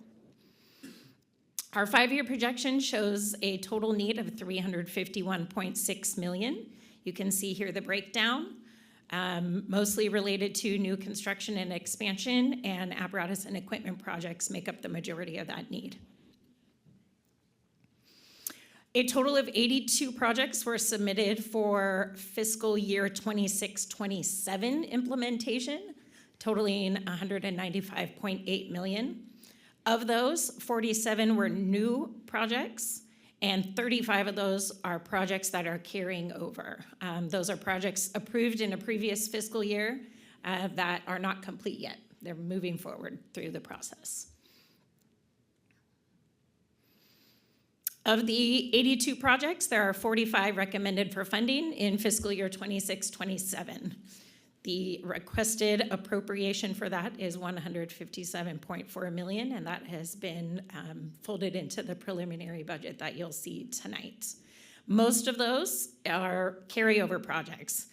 If you're wondering why so many carryover projects, if you remember last year when we brought this to you with our Measure O funding, we front-loaded about 3 years' worth of apparatus and equipment projects so that we could get them ordered in consideration of the long lead times. So that is why we have so many carryover projects, as well as 4 new construction projects, which of course, as you know, are multi-year endeavors. So that is the breakdown here. And that's also why you'll see that the new project amount is less than in prior years. It's because we kind of front-loaded it last year for a 3-year bond pull. 35 carryover projects totaling $153.9 million. You can see a lot of them here. New projects being proposed are 10 for funding this year, totaling $3.5 million. A lot of these are projects that we fund every year, like turnout replacement and recruit PPE. We have some additional facility improvement projects with regard to replacing old flooring with some non-porous flooring to help with some health and safety efforts in the stations. And then, of course, some additional apparatus and equipment projects that are needed. So total of 45 funded projects. You can see here the split across the funding sources. The majority, of course, coming from Measure O, $146.8 million. A little from the general fund. We often get questions about why is there general fund, a little bit of general fund, and that's just because things don't qualify as a capital thing, like turnouts are not a capital equipment, so those are paid out of the 8 fund, for example. Development Impact Fee Fund, that's for Station 67. And then a little bit still in the Special Projects Fund for the finishing out of the Zinfandel project. That still leaves us with an unfunded need of $34.8 million for next year. 37 projects were not funded, were not selected for funding. So those needs will carry on to next year. I imagine they'll be proposed again in next year's CIP. We always try to find ways to fund these projects through alternative sources, whether that's through grants. So we will be looking at that to pursue, but that's the summary on that. So next steps, you will hopefully approve this tonight. As is generally our practice, we will bring this back at final budget time to give us a chance and all of the managers a chance to review the projects in light of fiscal year end, make any final adjustments on costs for projects that were completed, that weren't anticipated to be completed, or vice versa. We'll bring those updates to you in September alongside final budget. And then we typically also do a mid-year adjustment, again, just to account for actual costs. And I will take any questions you have. Do we have any questions? And there are no questions. Looking for a first and second. motion to adopt resolution capital improvement plan for years 26, 27 through 30, 31. So moved. I'll second. I have a first and a second. Can you call the roll, please? Director Sailors. Aye. Director Gould. Aye. Director Wood. Aye. Director Clark. Aye. Director Jones. Aye. Director Rice. Aye. Director Weber. Aye. Thank you, motion passes. Thank you.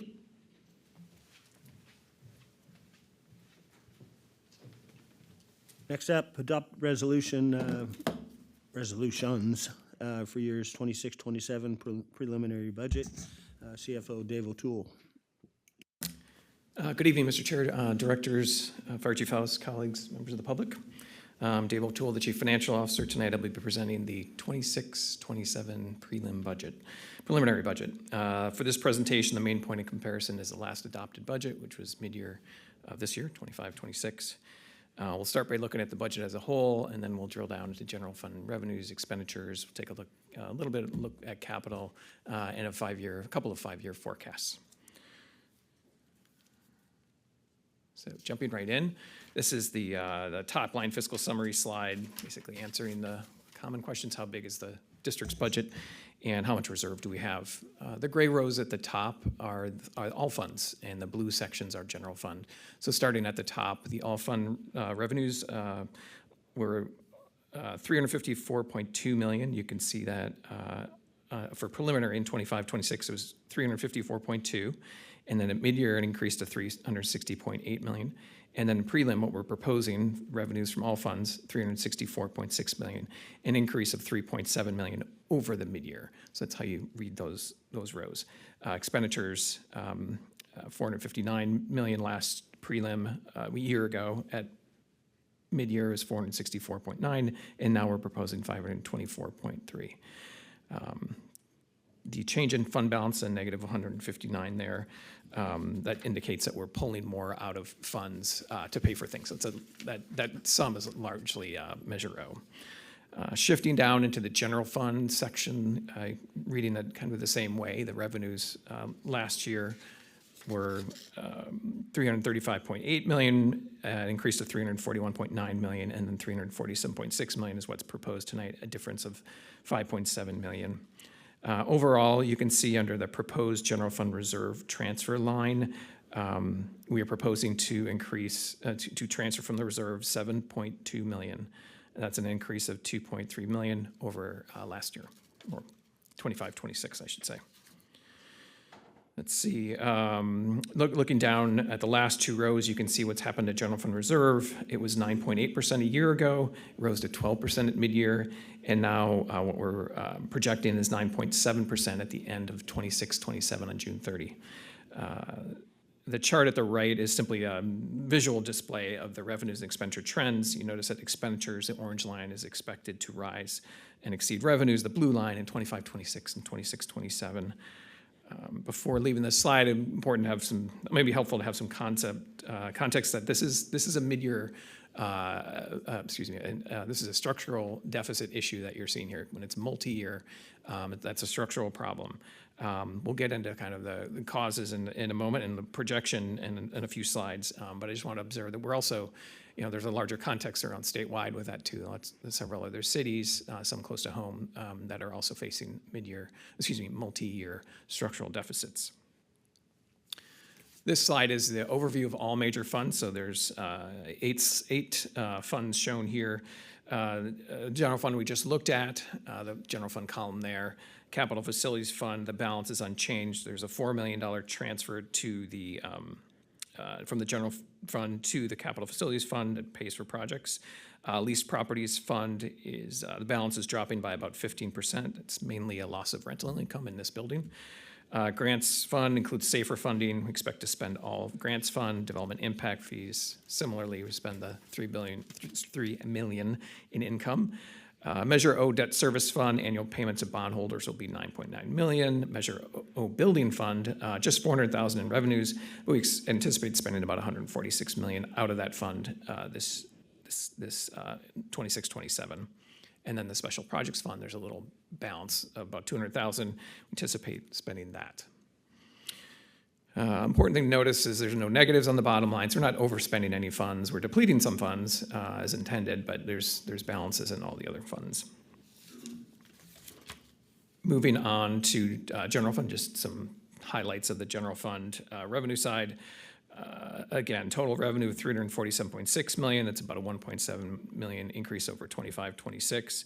Property taxes, $223.3 million, which is an $8.4 million increase over 25-26. It's our 14th consecutive year of property tax growth and 16th consecutive year of total revenue growth.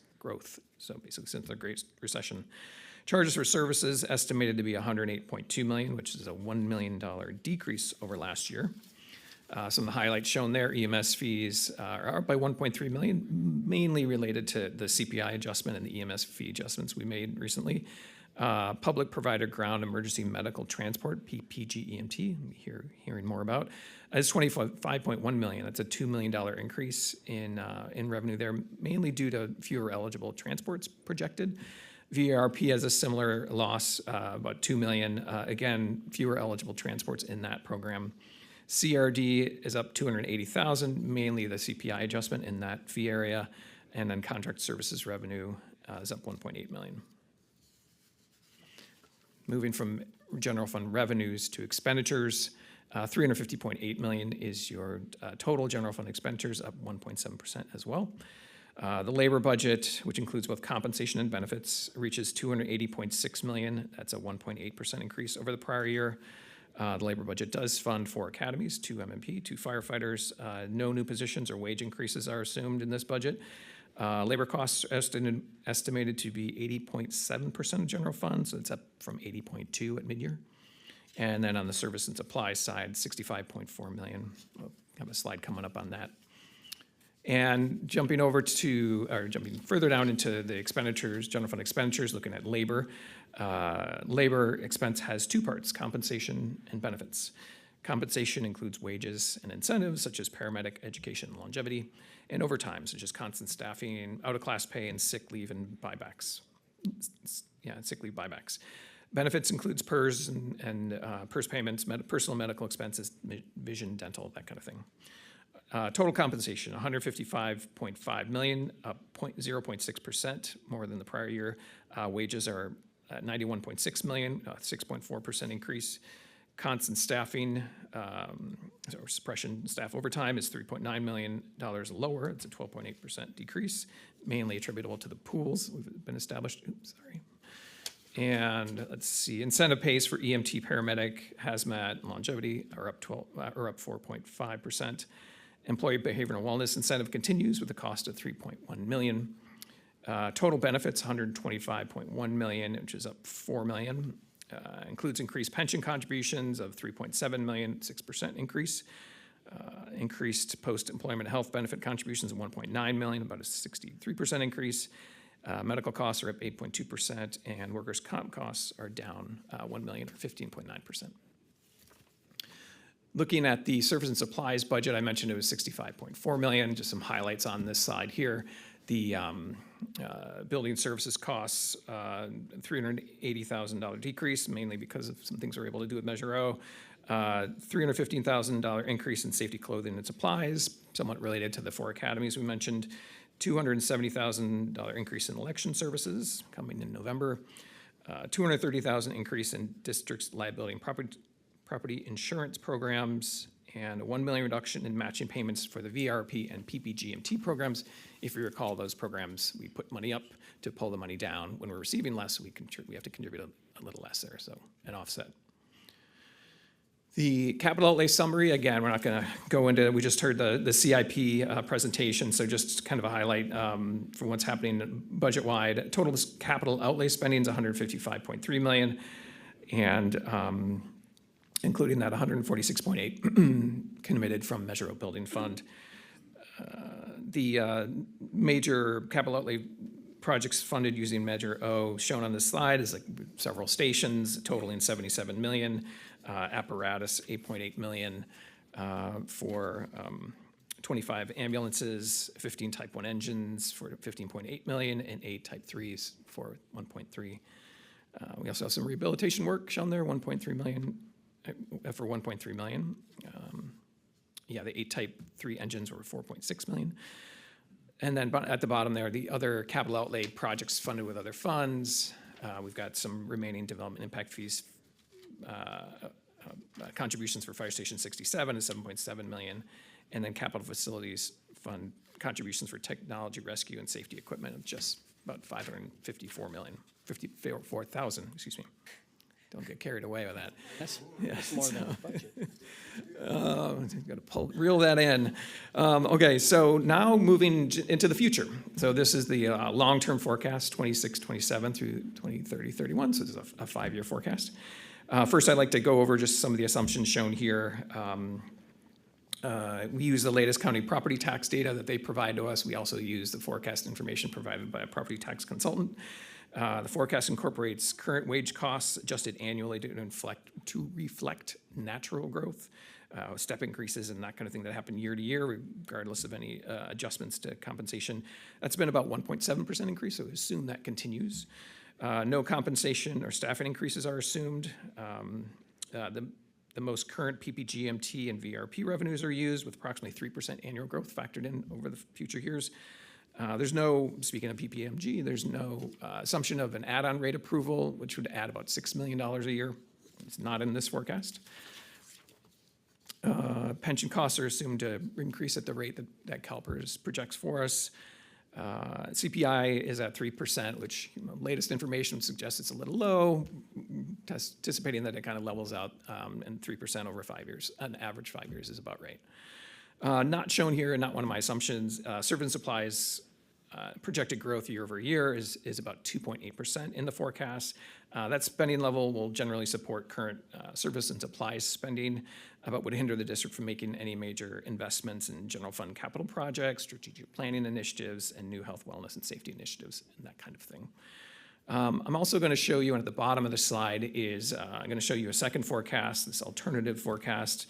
As shown there, it's for 2 stations, full staffing of 58 positions for Station 67 and the new grant line 220. And then we'll also include the lapse of safer funding, and it will be offset by forecasted revenues for new development property tax areas.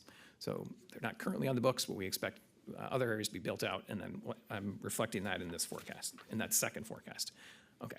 First things first, this is the forecast without any of that new station, new revenue piece going. This is the normal, typical 5-year forecast that you get, using the assumptions just shown. As you can see, the amount of general fund reserves, the red column is relatively steady across these years, around low 30s. At the same time, the district expenditures are growing faster, so you can see the green line is on a downward trajectory. That's your reserves ratio. So from 9.7% in 26-27 down to 7.7% 4 years later. Some things to keep in mind with this. This projection is primarily influenced by significant changes in property tax and labor costs. Those are the two biggest drivers for this. The 5-year forecast shows the general fund reserve borrowing continuing, albeit intermittently and at a lower level after 26-27. The forecast includes no general fund borrowing next year in 27-28, $750,000 in general fund borrowing in 28-29, $1.4 million in 29-30, and $1.8 million in 20-30-31. So the amount of borrowing is not as high as what's being projected for 26-27. It's going to projected to come down if everything else in the forecast holds. But in reality, the borrowing from general funds is part of the issue. Really, the longer term objective continues to be to build up general fund reserves towards the 15% target. This slide is what I mentioned with adding the 2 new stations, reflecting the loss of the SAFER grant in 28-29 and including revenues from new growth areas. So just what does it look like? This is a projection. The chart shows general fund reserves declines from 34.3 million next year, that 9.7%, down to 3.4%. Let's see how the green line declines. A couple things to note right off the bat from this. This forecast does include continued growth in property tax revenue, so there's no recession projection or anything like that. And there's no loss of federal subvention in here too. It's just assuming those parts stay the same. But the board does have some discretion to influence the current projected structural deficit, and as it's shown here, some examples would be, when these stations actually open up or how they get staffed. There's ways to, the board will have discretion on how that occurs, of course. How much the new district's spending commitments are limited in general, that is another valve for you to consider, and seeking out new revenue sources such as a new SAFER grant. There's also that wide open question about the PPGMT money that may be coming later this calendar year. And let's see, however, if by mid-year 2026, we're not seeing our fiscal future brighten significantly, I think it will be a time for tougher budget decisions. We would want to pivot sooner rather than later if the forecast is actually starting to look like this. So here is your summary slide. The district has a structural deficit. The preliminary general fund budget, again, requires a reserve transfer of $7.2 million. The reserve is projected to decline from 12% in fiscal year 25-26 end of year, all the way down to 9.7% on June 30th of 2027. In fiscal year 26-27, we have general fund revenue growth of 1.7, while expenditures and net transfers out are 2.1%. So the expenditures and transfers out is exceeding revenues. The 5-year forecast we just showed has modest borrowing reoccurring through the 5-year forecast. The district will recognize some end-of-year savings at final budget, which may reduce the size of the general fund reserve transfer. And then the district is awaiting a decision on PPGMT add-on rate, which would contribute approximately $6 million a year. And then at last, the 5-year forecast identified significant new cost pressures with the addition of 2 new stations and the loss of SAFER funding. And that takes me to the recommendation, which is to adopt the resolutions for the preliminary budget amendments for the fiscal year ending June 30th, 2027. Do you have any questions? Yeah, I have one for you. You said in the beginning of your statement that you're taking into account all of the property taxes, all of the growth and everything that's going on here. What I'm not seeing is any forecast in the new EMS fee structure. You can certainly, I would think, you could certainly forecast that as well, and I don't see any of that here. Is there a reason that is? That is built in. I will note that the MIH fees are not going to be activated until the contract runs out. But no, those are actually built in. Okay, so the new fee structure that we just agreed upon is actually included in this? Yes. All right, thank you. Do you have a question? No. Being no other questions, we're going to take these. Here's a question. Oh, Director Rice has one. Probably more for the fire chief, and it might be a little bit more historical. What was, Ted, you might know too, what was our parameters to open Station 68? I mean, I can't picture us building 2 fire stations on bare ground or minimal bare ground. People have to live there. Development has to go in. I don't necessarily see this as a plummeting hill to dive down. What are our parameters as we open and staff fire stations? I think I'm going to have to defer this over to Jeff Fry, because I think that's built into our standards of coverage, so he might be a better person to answer that. So to your point, Director Rice, we do have a number of rooftops that is by the board-adopted standard that you all passed. There is a lag in the demand and the need for new service and the revenues to fully staff it. That's when we need to get creative in how we get there. We also need to look at grants, as Dave said. So what we are trying to do with this is, and this is brand new coming out of planning and development this year, is we now have software that can tell us exactly where our first due is and how many rooftops and how many property tax dollars are in there, and we can use that to project through the standard cover. So that is our attempt. We will redo this slide every year and keep the board informed so you can make real-time decisions. Right now, my biggest concern for Station 67 is the number of rooftops that we have that don't have first due coverage. It is a big number of rooftops. That is my biggest concern. Any other questions? Okay, now we're going to take these one at a time. First is the Resolution 2627 preliminary budget general fund, general operating fund 212A. So moved. Second. We have a first and second. Can you call the roll, please? Yes, Director Sailors? Aye. Gould? Aye. Wood? Aye. Clark? Jones? Aye. Rice? Aye. Weber? Aye. Motion passes. Next, we have Resolution 2627, position authorization document. So moved. Second. First and second. Can you call the roll, please? Yes, Director Sailors? Aye. Director Gould? Aye. Director Wood? Aye. Director Clark? Aye. Director Jones? Aye. Director Rice? Aye. Director Weber? Aye. Thank you, motion passes. C, 2627, preliminary budget for capital facilities fund, 2D. So moved. Second. First and second, can we call the roll, please? Yes, Director Sailors? Aye. Director Gould? Aye. Director Wood? Aye. Director Clark? Director Jones? Aye. Director Rice? Aye. Director Weber? Aye. Thank you, motion passes. Next, we have E, 2627, preliminary budget for the development impact, or, development impact fee fund. We have the grants, 212G before that one. Yes. Okay, 212G, sorry. You say G, not I? Yeah, D as in 212 dog. Is in dog. grants. Thank you. 212D. No, 212G, Grants Fund. Oh, G. I motion. Second. Great. First and second called, can you call the roll, please? Director Sailors? Aye. Gould? Aye. Wood? Aye. Clark? Aye. Jones? Aye. Rice? Aye. Weber? Aye. Motion passes. Resolution 2627, preliminary budget for leased properties fund, 212L. What do we got? 212. Develop- 212. 212I should be Development Impact Fees Fund, right? Is that the next one? Yeah. Yes. Line item E. E, oh, I'm sorry, I crossed that Yes, one out. okay. Resolution 2627, preliminary budget for development impact fee fund, 212G. I make a motion. Well, it should be 212I. Aye, yeah. it's aye, it's okay.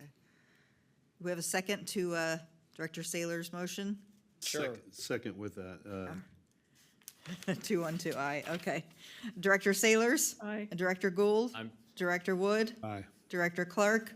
Director Jones? Aye. Director Rice? Aye. Director Weber? Aye. Thank you, motion passes. Apologize, I that's inadvertently okay. did the one before that, G and I, so. Now we're on L. Next, 2627, preliminary budget for leased property funds, 212L. So moved. Second. Director Saylors? Aye. Director Gould? Aye. Director Wood? Aye. Director Clark? Aye. Director Jones? Aye. Director Rice? Aye. Director Weber? Aye. Thank you, motion passes. G, 2627, preliminary budget for the Measure O Debt Service Fund, 212N. So moved. Aye. Second. Roll call, Director please. Saylors? Aye. Director Gould? Aye. Director Wood? Aye. Director Clark? Aye. Director Jones? Aye. Director Rice? Aye. Director Weber? Aye. Thank you, motion passes. Resolution 2627, preliminary budget for Measure O Building Fund, 2120. So moved. Second. Director Saylors? Aye. Director Gould? Aye. Director Wood? Aye.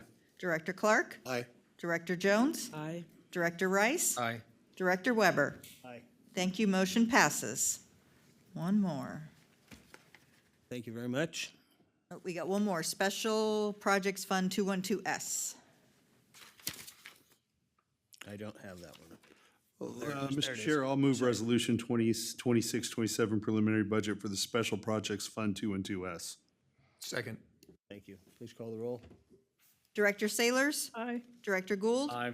Director Wood? Aye. Director Clark? Aye. Director Jones? Aye. Director Rice? Aye. Director Weber? Aye. Thank you, motion passes. Thank you.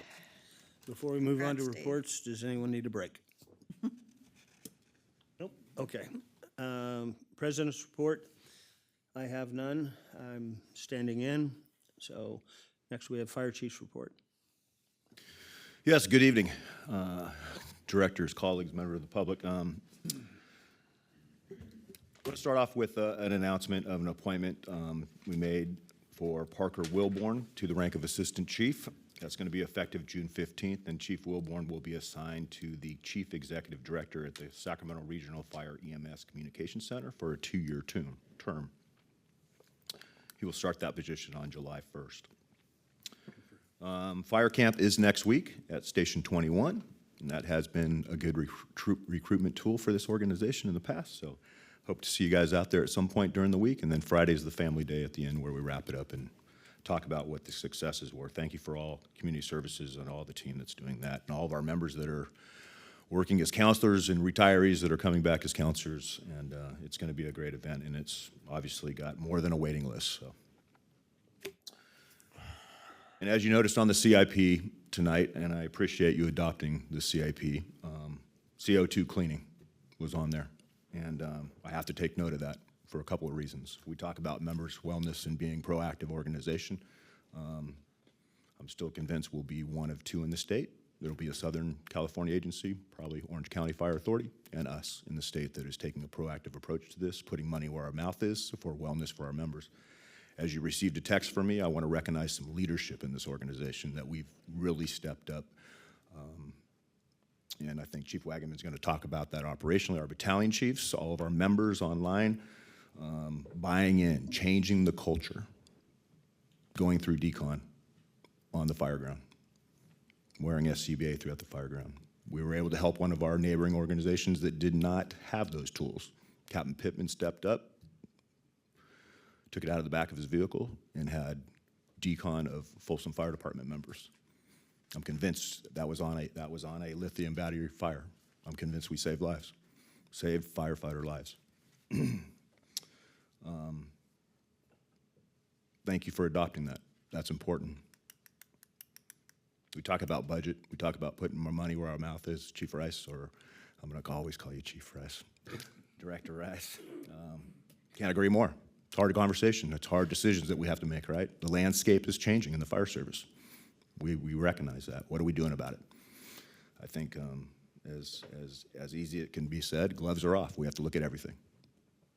How we deliver EMS, how that division has worked, the number of staffing of paramedics versus EMTs, who and how we're hiring. It's a whole package. Captain Ellis and Captain White, thank you for coming here tonight and expressing what you've done, thinking outside the box. Those are easy yeses for me to say when they come and they say, can we try this? Absolutely. Melissa and your team, thank you for everything you're doing on recruitment and retention. And the last thing I want to comment on that will hopefully sum this up is, as we all know, this isn't a Metro Fire problem.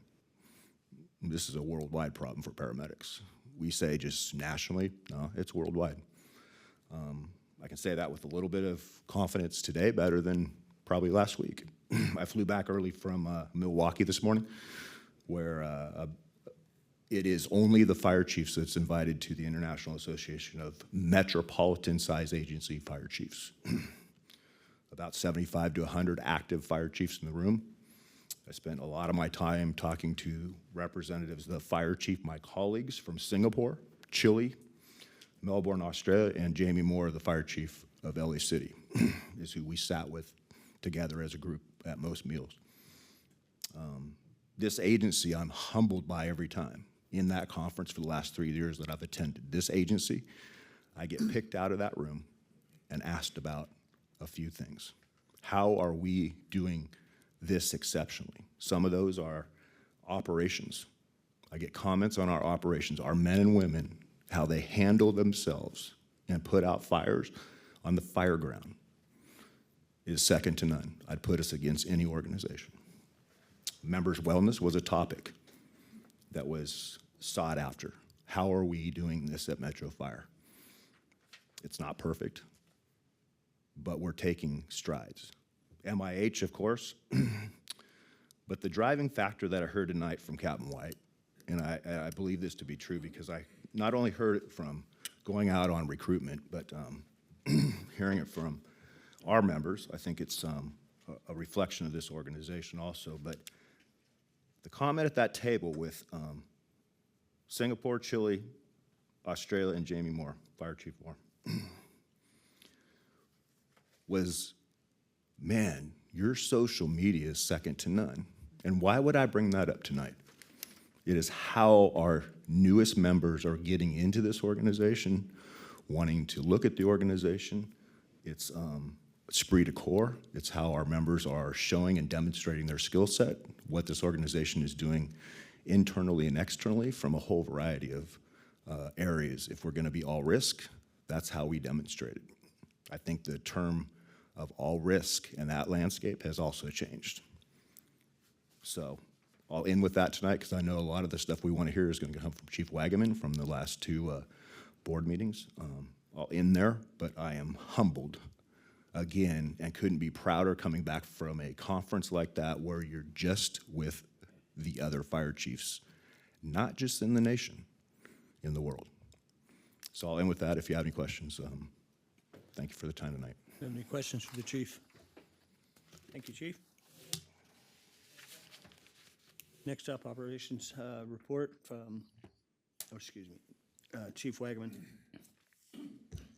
Hey, good evening, directors, Chief House, and staff. Tyler Wagaman, Deputy Chief of Operations. With your operations report, first I would like to update you on the Metro Medic Program staffing efforts. As most of you are aware, on May 18th, Medic 626 was browned out, which resulted in a significant reduction in mandatory callbacks within that program. However, the week of May 25th, as well as the week of June 1st, we saw an uptick in mandatory callbacks. In response, we released an updated Metro Medic Staffing Contingency Bulletin on June 4th, which identified an additional brownout on June 8th of Medic 661, allowing Medic 61 to be upstaffed with available suppression personnel on a voluntary basis. Since implementing these measures, we have seen a notable decrease in mandatory callbacks within the MMP program. Looking at the last 4 days since this last brownout, there have been no mandatories, which is a good sign. The next Fire Academy is going to commence in just over a week, so we will need to continue monitoring the MMP staffing and so we can make necessary changes as needed. Next, I would like to spotlight some recent and upcoming promotions. I extend my heartfelt congratulations to Captain Montgomery, who will be promoted to the position of Battalion Chief effective June 15th. Firefighter Sweeters will be promoted to the position of Fire Captain effective June 16th. I would also like to thank the Human Resources Division, Training Division, and the numerous assessors who assisted in aiding during the recent engineers examination process. Congratulations are in order for the 25 candidates who successfully completed this process and are now on the eligibility list. We'll be proceeding with the next round of engineer promotions starting on June 16th. So congratulations in advance for our future engineers, specifically Kevin Stewart, A Shift, Engine 23, Thomas Atkins, A Shift, Engine 53, Jacob Coons, A Shift, Engine 105, David Smith, A Shift, Engine 108, and Philip Jacob, C Shift, Engine 105. This eligibility list will be in effect until June of 2028. On June 3rd, we held our Battalion Chiefs Quarterly meeting here at headquarters, which we had a record attendance of over 23 chief officers. This 3+ hour meeting provided us an opportunity to reinforce our communication processes, ensuring that we are aligned on our objectives, to maintain our unity, and to guarantee that our performance remains top tier. The battalion chiefs also took this opportunity to report on the impressive work being accomplished in over 40 different focus areas. One significant focus area is our Wildland Annual Refresher Training Initiative. Specifically, Battalion Chief Chris Vestal and Jason Vestal have developed a comprehensive wildland refresher training program for this year, which includes a didactic section, tabletop exercises, and live fire training. This represents a significant undertaking as it includes all suppression members.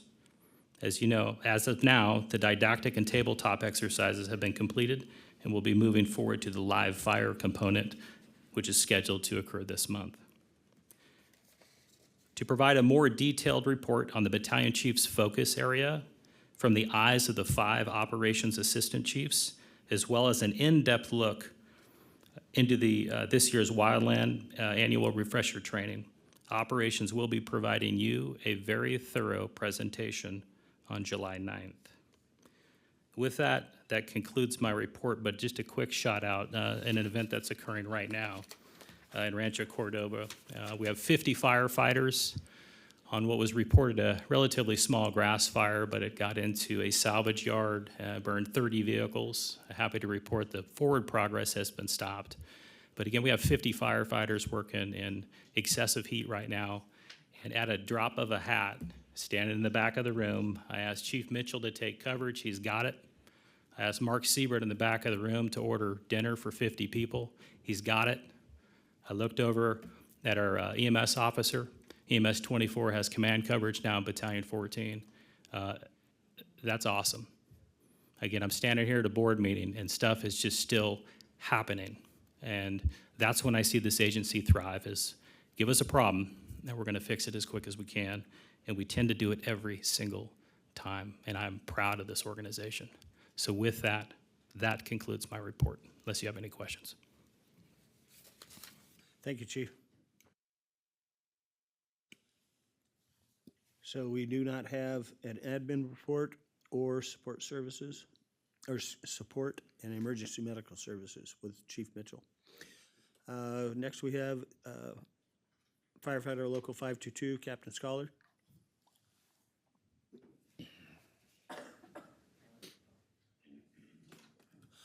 Okay, Captain Scholar, you have grown. And gotten bald, right? Good evening, everybody, board, Chief House, people in the room. Russ Gardner, Director, Local 522, on behalf of 522 here to sort of talk about a few things, present items tonight, and recognize a few people as far as being successful on our promotional exams. I had the honor to observe the engineer's exam during both Phase 2 and Phase 3, and the work that our men and women put in to prepare for that bared fruit for 25 of them, and they should be congratulated on those efforts. I'd also like to recognize the SME group that was led by Captain Hoy, and each phase had an individual lead, Engineer Lopez, Engineer Gardner, no relation, and Engineer Zanny, all set up a great test that tested the skills and the preparation of our candidates.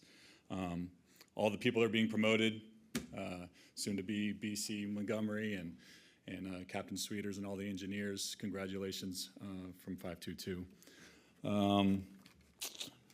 Sorry, I have notes. I don't have a PowerPoint. I'm usually better with a PowerPoint. So if I look down, it's just I'm trying to make sure I capture everything. Academy 26-1, like we know, is starting. I'd like to recognize the DI staff, having spent some years out there myself. Probably the most rewarding and humbling thing that you can do for this organization is be recognized as a DI.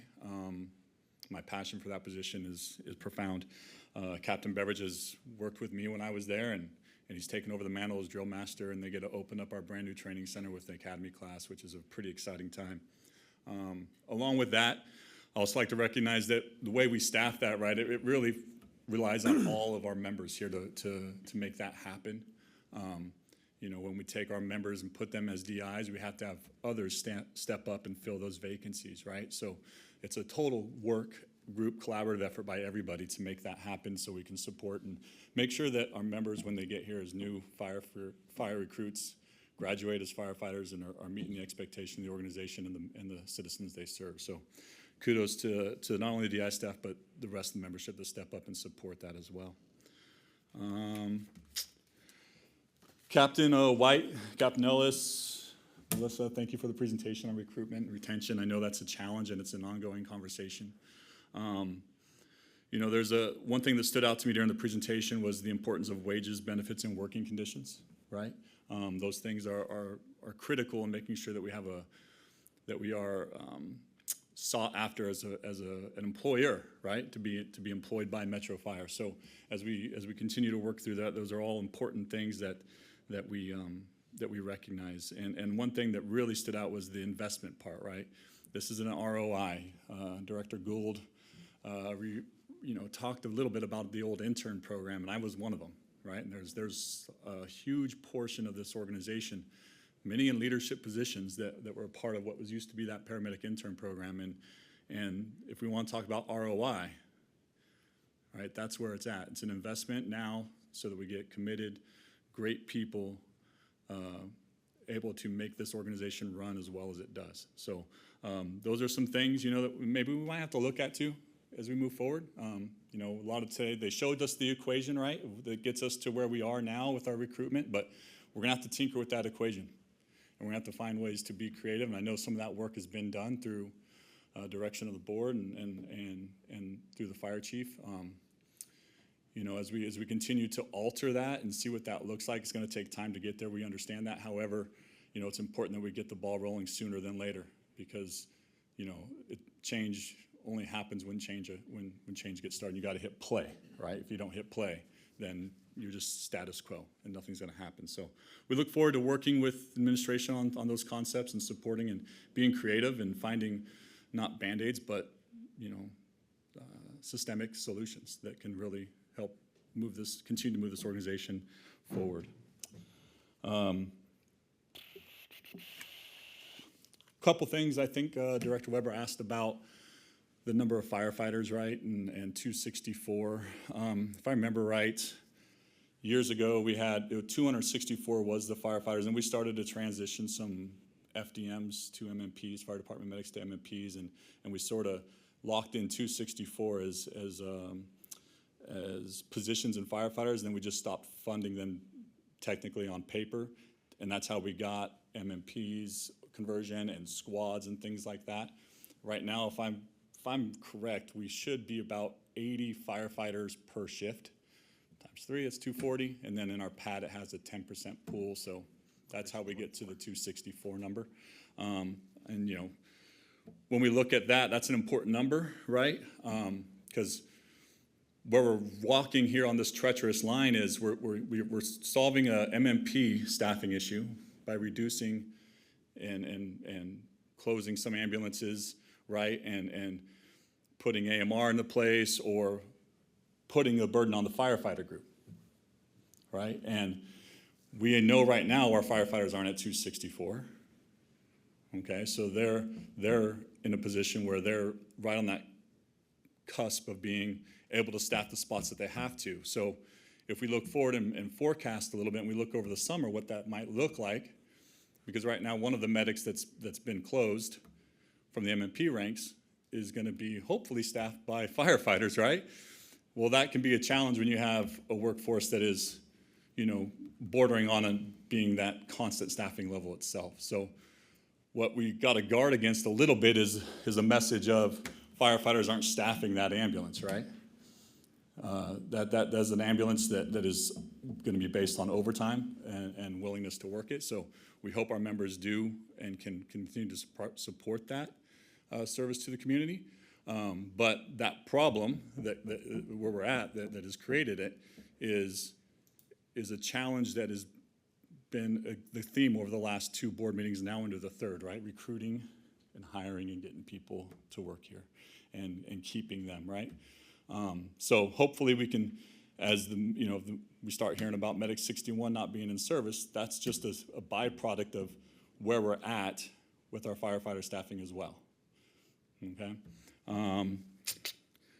We look forward to working on some of those solutions, and I think we can get there when it comes to the hiring stuff, but we had a meeting last week on that, so hopefully we'll see some fruit soon. Budget, thank you, Dave, for the presentation there. Just want to remind everybody that it's projections, right? Historically, when you look back, sometimes the organization has performed better than what was projected. And if I remember, it wasn't very long ago, maybe 3 or 4 years ago, this current fiscal year was projected to have a major surplus, a budget surplus. So again, it's just those are projections, and we just have to be mindful of that and be able to work through those challenges and understand the circumstance. PPGMT was brought up. I know we've worked hard on the labor side historically to get that rolling and get it moving, and we continue to hopefully, in the future, continue to see the fruits of those efforts as we move forward, and that, that rate increase, hopefully comes through as a result of those efforts put forward by labor, 522, CPF, and IFFF, right, out there working through. So that's all I have tonight. Any questions? I see none. Thank you, Sean and Russ. Moving on to committee and delegate reports. Executive Committee did not meet today, so therefore our next meeting will be July 9th at 4:30 p.m. Communications, JPE, Chief Eureka. No report. It's all right. I read that. Finance and Audit Committee, Director Jones. Thank you, Director Weber. Our Finance and Audit Committee will next meet on June 25th at 5:30 in these chambers. Thank you. Thank you. Policy Committee, Director Clark. Yes, thank you, Mr. Chairman. Policy Committee met today. Couple items that we dealt with was board policy reinstatement policy. Also disruption of telephonic or internet service during public meetings policy. Our next meeting will be on July 9th, 2026. Thank you, sir. Board and member questions and comments. Where are we at on that? Director Jones. Thank you. No comment tonight. Thank you. No comment, sir. Thank you. Director Wood. No comment, thank you. Thank you. Director Gould. Ditto. Ditto. Director Sailors. Ditto. Director Rice. And I have no questions or comments as well. We're going to be adjourning to closed session, so bye-bye. Bye-bye. See you in a bit. See ya. Bye-bye. Recording